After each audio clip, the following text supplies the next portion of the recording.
From Eyewitness News, this is Newsmakers. Dan McKee is looking to return to the State House for a second term as lieutenant governor, but he's facing a challenger from within his own party, Progressive State Representative Aaron Regenberg. What's the case for the incumbent? Our guest on the first half of Newsmakers, Lieutenant Governor Dan McKee. Then, a new POSOX proposal. It puts more skin in the game for team owners, but still has a healthy dose of taxpayer money. There remains plenty of opposition, including concerns from team owners themselves. This week on the second half of Newsmakers, one of the new bill's biggest supporters, Senate Finance Chairman William Conley. Welcome to Newsmakers. I'm Tim White. Joining me on the program from WPRI.com, reporter Ted Nesi. Lieutenant Governor Dan McKee, welcome back to the show. It's good to have you.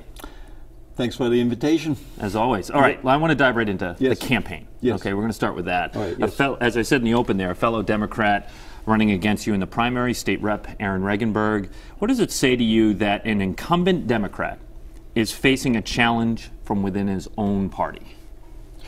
Well, I think what it says is that, you know, where I've come from, remember, I'm elected lieutenant governor from the outside. I wasn't an inside party person, Democrat, had no endorsements, right? And so it doesn't surprise me that they think that, you know, that somebody thinks that they can, you know, take me on. But the fact of the matter is, look, I ran as a new Democrat. I ran for the 4 and 5 people that thought the state was going in the wrong direction. There's been slight improvement on that in terms of the opinions out there. So I took my election to the voters. I didn't have a name, right? I wasn't endorsed by a party machine, and I certainly didn't come from a lot of money. So I'm still the same person I was 4 years ago when I was elected, 3 years ago when I was elected. So it doesn't surprise me. But I am concerned that there is concern there that there's a shift. I would prefer to see a new Democrat strategy shifting towards where I've lived. You mean within the state party? Yes, within the state party. So I remember in 2014 you dropped out of seeking the endorsement of the state party. Ralph Mollis, your challenger, eventually got it, and you wrote an editorial in the Providence Journal. You blasted the state Democratic Party then. Are you not going to seek their endorsement in 2018? No, I will seek their endorsement, and so the issue is, did I have to change my thinking about what's important to the state of Rhode Island? No. So I think that the endorsement will show that the party's shifting towards my point of view in terms of really representing the entire state, representing Democrats that have been disenfranchised by the party, not only in the state but also nationally, and so. Yes, I'll seek the endorsement, and I'll seek it under my terms, in terms of a new Democrat, more in line, as I'm told, as I'm going around, as a JFK, McKee Democrat right now, and I think that's what we're fighting for right now, is a party that represents everybody in the state of Rhode Island, and all the people who live here, a Democrat that is willing to push on education issues against party line for the benefit of great public schools in the state of Rhode Island. Where I am right now, Tim, is where I was when I got elected. So if I get the endorsement, my feeling is that the party has kind of embraced some of the things that I'm talking about. It's been interesting, Lieutenant Governor, that we've seen outlets outside of Rhode Island like CNN and the Boston Globe say this is an interesting primary to them because they're setting it up as kind of a test of the progressive wing of the Democratic Party and Regenberg versus a more traditional Democrat like you. It sounds like that is not the framing. You kind of reject that. No, I would put a timeout on that thing, and I think that because the way, and a timeout to the people out there that think that somehow that is true. I mean, let's go over a couple things that kind of like push back against that. I'm the old school Democrat in the state of Rhode Island, and this is some sort of a new strategy. National attention on this campaign should put antennas up all over the state. Right, that a national group is going to try to come and do some sort of a takeover of the Democratic Party in the state of Rhode Island. So when you take a look at where I was, right, in 2007, I was one of the first as a mayor, a Democratic elected mayor, one of the first Democratic leaders in the state of Rhode Island that supported Senator Obama, President Obama. I bucked the party system there where the party machine was really pushing for Hillary, right, for Hillary Clinton. And so, and when it came time to support the party selection for I said, no, that's not where we should go. So, and I can show example after example, right, Ted, that says that, look, I'm not the mainstream Democrat. I think that this is a fight for the Democratic Party in the state of Rhode Island, but it's coming from an outside national agenda, and they see a weakness in our party, and I see a strength in our party where I live, and I think it resulted in a 20-point victory for me and a win in a primary that I wasn't supposed to win. So yes, so I think that scenario that's being built, that somehow that this is and it was written in the Valley Breeze this week, right, that is somehow a Sanders-Clinton rematch.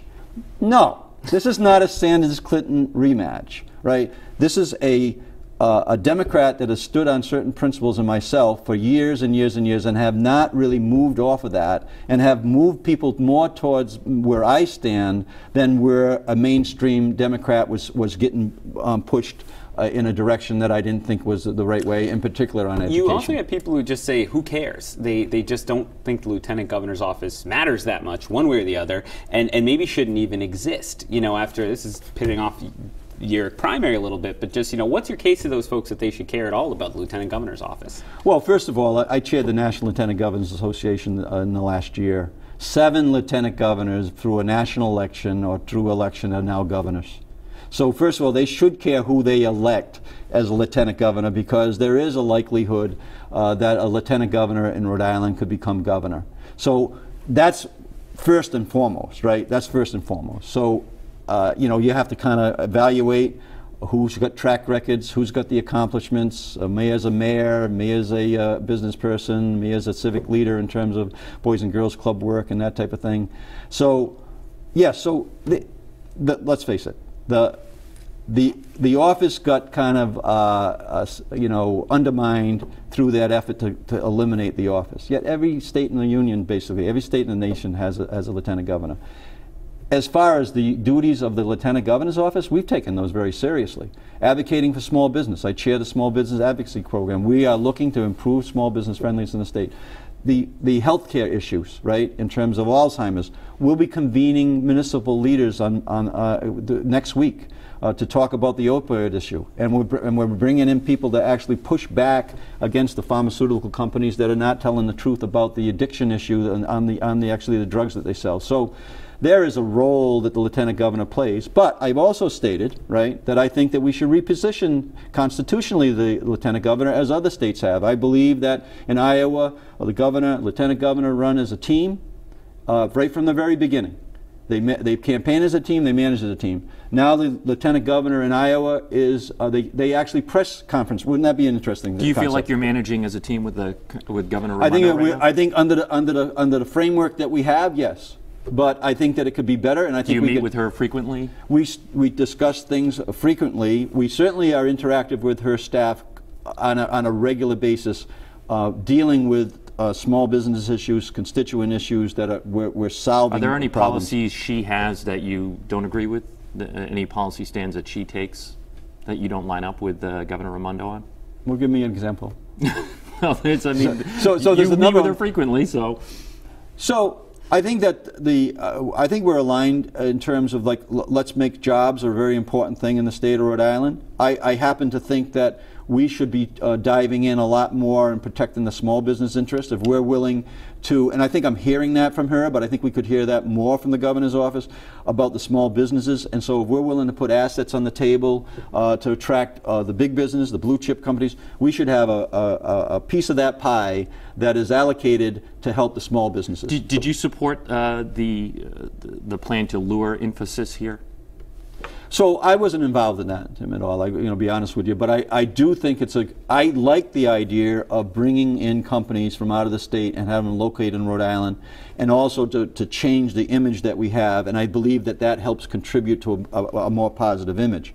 But I also believe that we need to really pay attention to the businesses that are currently active in our state, and we need to double down, whether it's in training, whether it's in the way that we are actually headed in some directions that are going to make us less business friendly rather than more business friendly, and hey, we got a long way to go. So when you start putting in legislation and the small business community says, look, this is going to be tough on us to manage, right? Things on predictive scheduling that are being suggested, things that have to do with the sick time and that type of thing. Fine. If you want to go that route as a government, then let's put some offsets in for the small businesses so they actually can handle that. So I think that we should be a little bit more all in on the small business who actually employ most of the people in the state of Rhode Island. I think that we should be.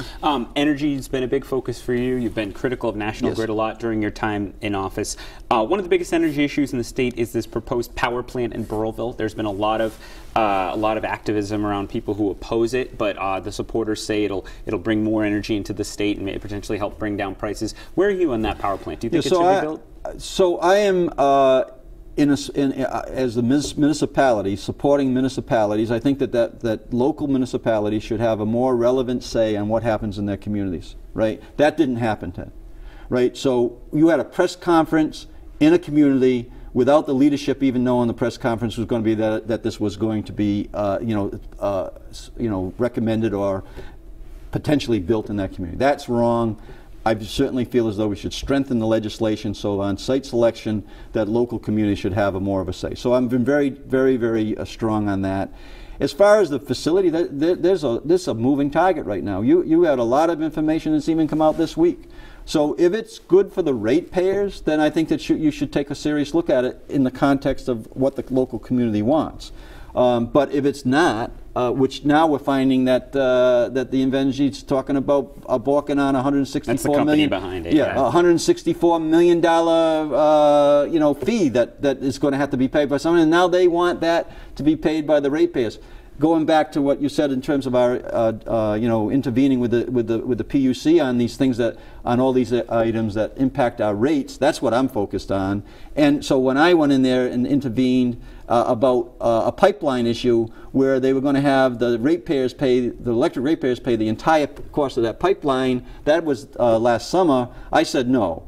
Right, when the billing adjustments were costing businesses and residents were changing their electric provider, we said no, we got rid of the billing adjustment, got a website up like you said. So yeah, well, I think it's in the context of the day-to-day stuff, I'm really sensitive of what it's costing us, and I have pushed back against the utilities, in particular National Grid, and we will be proposing a piece of legislation about the outages this year that's similar to what Massachusetts has, that will hold utilities accountable for how quickly they get us back online. So it's a major issue, and that's one component of it up in Burrillville. We have less than a minute left before we have to go to a break, and then when you leave, we're going to be bringing in the Senate Finance Chairman William Conley, who unveiled a new PawSox bill to construct a new stadium in Pawtucket. You're a Blackstone Valley guy. Do you support or oppose the new legislation? So I'm one of the few that has actually stepped up with Mayor Grebian and has supported this right from the very beginning. This is good, healthy for communities. Strengthening communities is an important thing throughout the state of Rhode Island, and I've supported municipalities. Like I said earlier, I'll be meeting with 35 municipal leaders. So I think they just need to get it right. Senator Conley, I think, will get it right. I think that we make sure we have to protect the taxpayers. I believe that I'm hoping that we'll hear something about performance bonds, real performance bonds, not 38 Studios performance bonds. I'm hoping that we really protect the taxpayers in a real way, and the parties that are involved in that, from the ownership, the city of Pawtucket, and the state, share in that protection, so that there's a serious level of protection. Again, this is not a 38 Studios. When I testify to that, this is not an amateur business guy that happened to have a baseball uniform on with a red sock, right? This is a institution that's been here for 40 years. We should keep them here in the state of Rhode Island, and they're in the national pastime. That baseball is not going anywhere, and I think that Rhode Island will benefit from it. Pawtucket definitely will, and they're all in on the small business expansion of 50,000 square feet, which I asked them to do, and they're doing that. So I think there's a lot more good than a downside to approving that. Lieutenant Governor Dan McKee, thank you very much for joining us, and we're going to have that PawSox conversation when we return with our guest, Senate Finance Chairman William Conley. Stay with us. You're watching Newsmakers.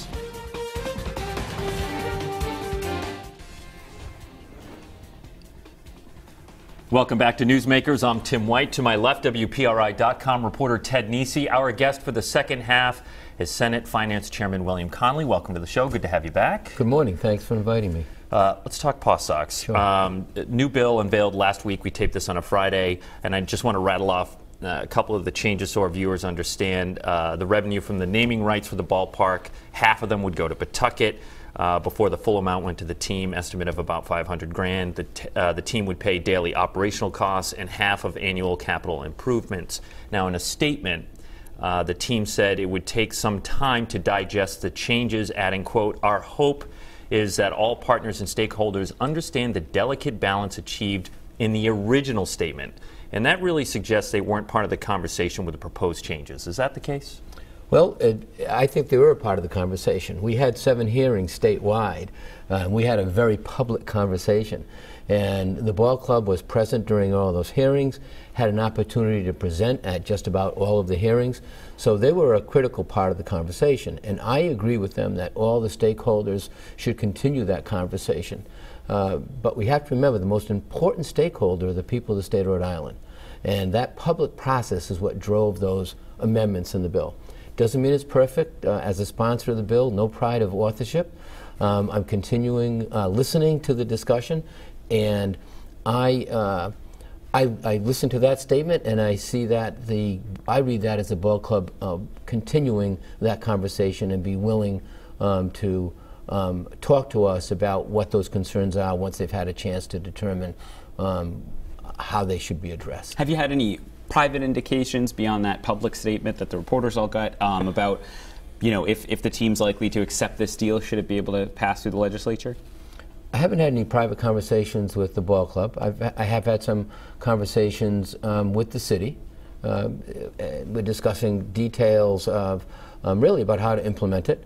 The Senate's plan is to introduce the legislation the first week in January when the session comes back, and bring it to the floor as soon as our schedule allows us thereafter. So in early January, our goal is to get this passed through the Senate. So you and Senate President Ruggiero have to be counting noses, see if you have enough votes. Are you confident there's enough votes right now in the Senate to pass this version of the ballpark plan?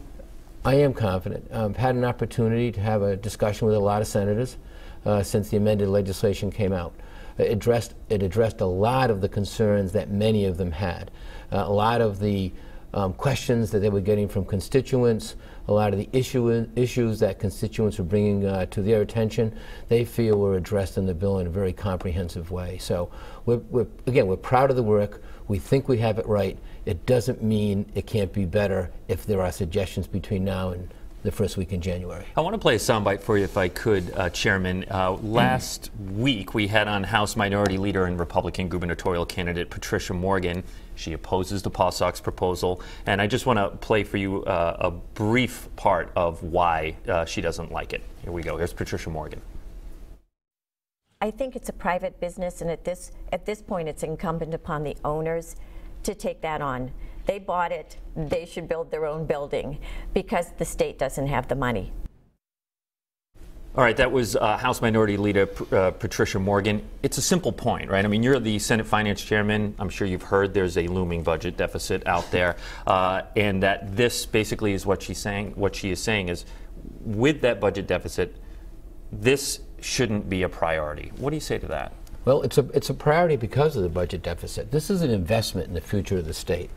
Part of the conversation that's really been neglected here is that this is more than a ballpark. It's a public facility. It's at the gateway to America's newest national park. It's the ballpark at Slater Mill.